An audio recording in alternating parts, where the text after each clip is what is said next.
Hello everyone, আসসালামু আলাইকুম সবাইকে। আশা করি আপনারা সবাই অনেক অনেক ভালো আছেন। তো এই ব্লগটা অনেক আগের, যখন পুরা বাংলাদেশে নেটওয়ার্ক ছিল না।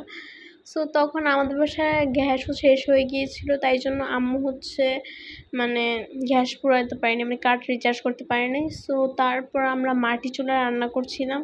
তো সকালে আমি ঘুম থেকে উঠে দেখি মানে নানুর বাড়ির স্মেল, পুরো গ্রামের স্মেল আসতেছে। তারপর আমি উঠে দেখি আম্মু মাটি চুলায় পিঠা বানাচ্ছে। তারপর আমি তাড়াতাড়ি উঠে মাটি চুলায় রান্না করতে বসে গেলাম, মানে আম্মুকে হেল্প করতে। সো অনেক ধোঁয়া ছিল, তাই জন্য আমি সানগ্লাস পরেছিলাম সারাদিন।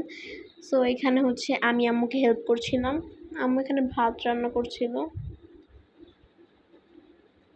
আর চুলাটা আসলে আম্মু আমার জন্য বানাইছিল, কারণ কি মানে আমি অনেক কান্না করছিলাম, বলছিলাম আম্মু প্লিজ আমাকে একটা মাটির চুলা বানিয়ে দাও। আর গ্রাম থেকে তো মানে পুরো আনা সম্ভব না। আম্মু ফুলের টবের যে মাটিটা ছিল, ওই মাটি দিয়ে আম্মু আমাকে এই মাটির চুলাটা বানাই দিছে।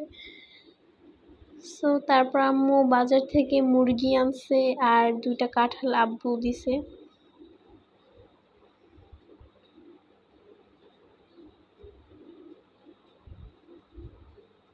সো এই কাঁঠালটা অনেক কিউট ছিল, আর এইটাও অনেক কিউট ছিল।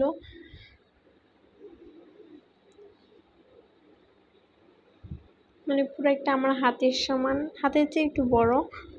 সো তারপর মানে ভাতের বলক আসে না, তারপর আমি অনেক ওয়েট করছিলাম কখন হবে ভাতটা।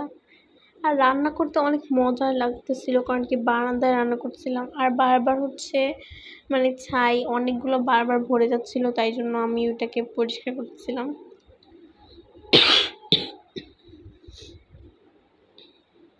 আর এটা বারান্দার অবস্থা।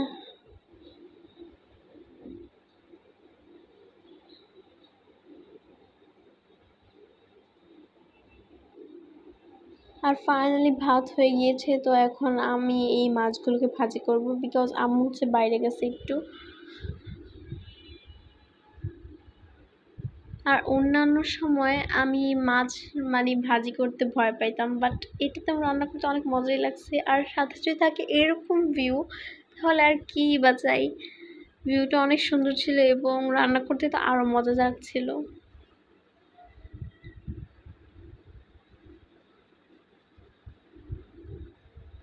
আর এই মাছটা আমি পুরোটা ভাজি করছি, 2বারে মানে মাছ ভাজি করতে হয়েছিল, কারণ কি মানে 3টা করে মাছ ভাজি করছে, তাই জন্য 2বার মাছ ভাজি করতে হয়েছে। আর এখানে চুলার ভিউটা, এটা জুম করে দেখতে অনেক মজাই লাগতেছিল। সো ফাইনালি আমাদের এই মাছগুলো ভাজা হয়ে গেছে। সো এখন মাছগুলোকে তুলে নিব। তারপর আব্বু এসেছিল, আব্বু আমাদের জন্য আম নিয়ে এসেছে, মিনি ম্যাঙ্গো। সো ম্যাঙ্গোগুলো অনেক কিউট ছিল। আর এখানে আমার বোন কাঁঠাল খাচ্ছে আর আমি আম।